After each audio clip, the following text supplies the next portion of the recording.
Bismillahirrahmanirrahim. Assalamualaikum warahmatullahi wabarakatuh. Ada banyak tempat misterius yang hingga kini belum diketahui di mana keberadaannya. Seperti 6 tempat misterius yang dikabarkan dalam Al-Quran dan sabda Rasulullah berikut ini, yang sampai saat ini masih menjadi misteri dan belum ditemukan lokasinya. Bahkan ada cukup banyak pihak yang mencoba untuk menemukannya, namun belum berhasil.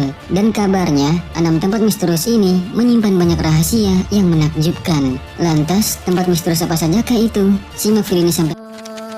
Telaga Ainul Hayat.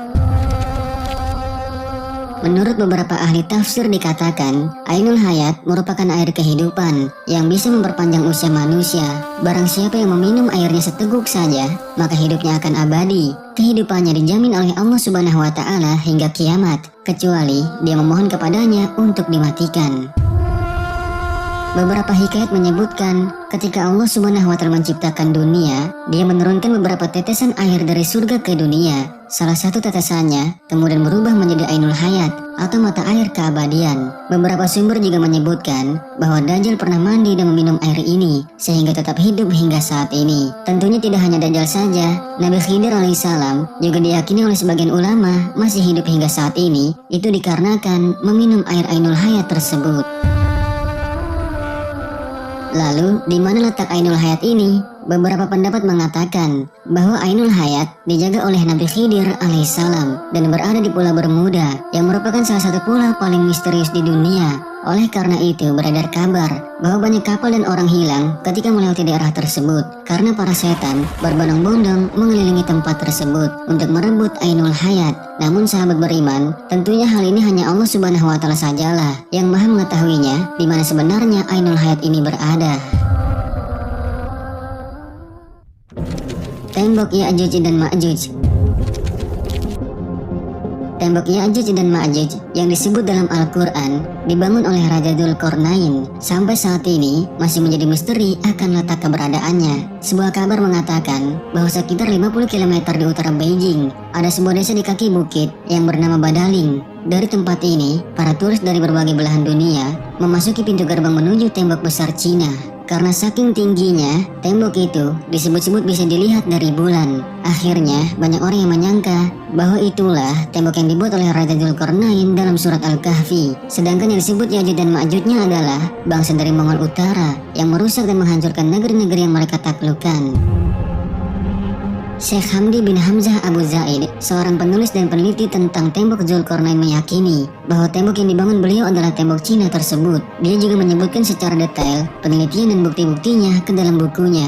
Namun sahabat beriman, jika dilihat secara fisik, terdapat perbedaan yang sangat jelas antara tembok yang dibangun oleh Raja Dzulqarnain dengan tembok raksasa Cina. Sebab tembok Cina terbuat dari susunan batu bata, sedangkan Al-Quran menyebutkan bahwa tembok Dzulqarnain terbuat dari tumpukan besi yang dicampur dengan tembaga.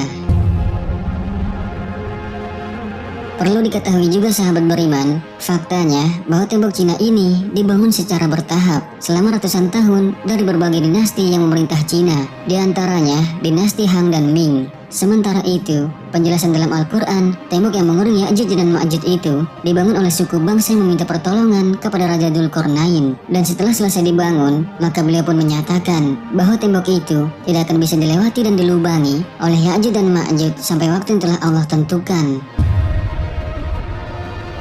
Berbeda dengan penjelasan Syekh Hamdi bin Hamzah Abdul Zaid Abdullah Yusuf Ali dalam tafsir The Holy Quran yang ditulis di Uzbekistan, tepatnya di distrik Hisar, sekitar 240 km di sebelah tenggara Bukhara, ada celah sempit di antara gunung-gunung batu. Letaknya di jalur utama antara Turkistan ke India. Tempat itu kini bernama Buzgol Khona dalam bahasa Turki, tetapi dulu nama Arabnya adalah Bab al-Hadid, yang semuanya bermakna pintu gerbang besi. Sayangnya, hasil foto satelit pada koordinat itu sudah tidak ditemukan lagi tembok atau pintu besi tersebut. Pulau Dajjal dikurung. Dajjal diyakini sebagai salah satu makhluk penanda akhir zaman. Sampai sekarang, keberadaan makhluk tersebut pun masih banyak dipertanyakan. Banyak yang menyebutkan bahwa Dajjal saat ini masih dikurung di sebuah pulau dan akan keluar begitu akhir zaman sudah dekat. Namun di mana letak Dajjal dikurung, maka tidak ada yang tahu dengan pasti karena begitu minimnya informasi mengenai di mana Dajjal dikurung. Ada beberapa pendapat yang mengatakan bahwa Dajjal dikurung di pulau yang bernama Socotra yang terletak di Samudra Hindia. Kepulauan ini terletak 80 km sebelah timur dari tanduk Afrika dan 380 km sebelah selatan Jazirah Arab. Kepulauan ini sangat terisolasi sehingga sepertiga dari floranya tidak dapat ditemui di tempat lain selain di kepulauan ini saja. Namun sahabat beriman, kabarnya hal ini tidak memiliki dalil yang kuat, sehingga ada sebagian ulama yang tidak sependapat mengenai hal ini. Akan tetapi sebagai umat Islam, kita wajib mengimani akan keberadaan Dajjal, sang pembawa fitnah besar yang akan keluar di akhir zaman. Kerajaan Nabi Sulaiman. Nabi Sulaiman alaihissalam adalah putra dari Nabi Daud alaihissalam. Nabi Sulaiman dikenal sebagai seorang nabi yang sangat kaya dan memiliki kelebihan yang sangat jarang dimiliki oleh nabi-nabi sebelumnya. Sebagaimana dikisahkan dalam Al-Quran bahwa Nabi Sulaiman adalah seorang raja yang memiliki kekuasaan yang sangat luas. Namun sampai saat ini, jejak lokasi dan bekas kerajaannya masih menjadi misteri.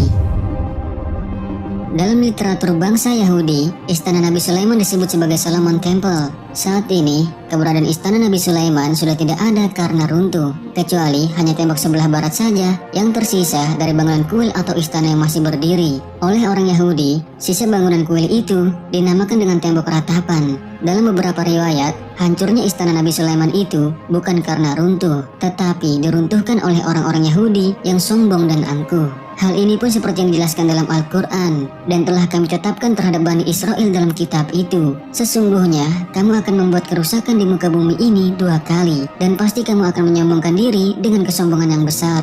Al-Quran Surat Al-Isra ayat 4. Dalam riwayat lain disebutkan bahwa ciri-ciri istana Nabi Sulaiman adalah pintu istananya terbuat dari kayu zaitun dan cemara, lantainya terbuat dari kaca dan emas, bangunannya pun berwarna-warni seperti biru, ungu, hijau, kuning, dan lainnya. Di lingkungan istananya terdapat bangunan lain seperti gapura di sebelah barat daya. Istana ini juga memiliki 32 pilar di pintu gerbangnya. Beberapa ahli meyakini bahwa fondasi kuil Nabi Sulaiman kini berada di Masjid Al-Aqsa. Namun karena sudah roboh, kuil ini tidak bisa dibangun kembali. Dan berdasarkan hal inilah, banyak pihak yang mengatakan bahwa Yahudi sangat berambisi sekali untuk menghancurkan Masjid Al-Aqsa karena bukan Al-Aqsanya yang menjadi persoalan, melainkan simbol dari kuil Sulaiman sebelumnya. Kabarnya juga, kuil Nabi Sulaiman terletak di sebelah selatan The Dome of Rock, yaitu masjid yang dibangun oleh Khalifah Al-Walid dari dinasti Umayyah. Sumur Barhut. Sumur Barhut merupakan sumur yang sangat misteri sebab belum pernah dijelajahi oleh peneliti. Sumur ini diyakini bukan digali oleh manusia, melainkan dengan bantuan bangsa jin. Bahkan sumur ini disebut sebagai sumber air paling buruk di dunia. Ini merupakan tempat berkumpulnya ruh orang kafir. Barhut adalah sebuah legenda yang masih dalam perdebatan hingga saat ini, termasuk apakah di sana lokasi disimpannya ruh-ruh orang kafir. Lokasi sumur ini berada di lembah padang pasir bernama Barhut, Hadramaut, Yaman. Banyak orang mengatakan bahwa tempat ini sebagai awal munculnya kehancuran dunia dan menjadi tempat yang paling tidak bisa ditinggali. Sumur ini memiliki luas 100 meter dan kedalaman sekitar 250 meter. Gunung Qaf.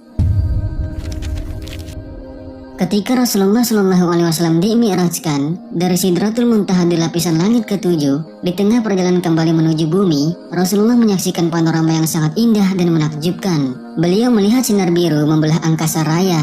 Ketika Rasulullah melihat sinar itu, beliau pun mengajak malaikat Jibril untuk mengunjunginya. Dan ternyata, sinar biru itu berasal dari gunung besar yang bernama Jabal Qaf atau Gunung Qaf. Dalam tafsir Al-Alusi, Gunung Qaf diilustrasikan sebagai gunung yang tidak tampak oleh mata manusia umumnya. Hanya orang-orang pilihan saja yang bisa melihatnya.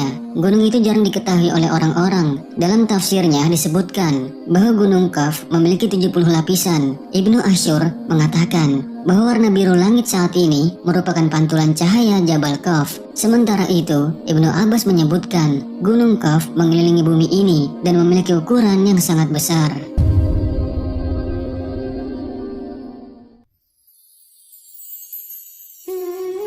Sahabat beriman, tempat-tempat misterius itu pun masih menjadi misteri sampai saat ini. Dan tentunya hanya Allah Subhanahu wa Ta'ala sajalah yang maha mengetahuinya.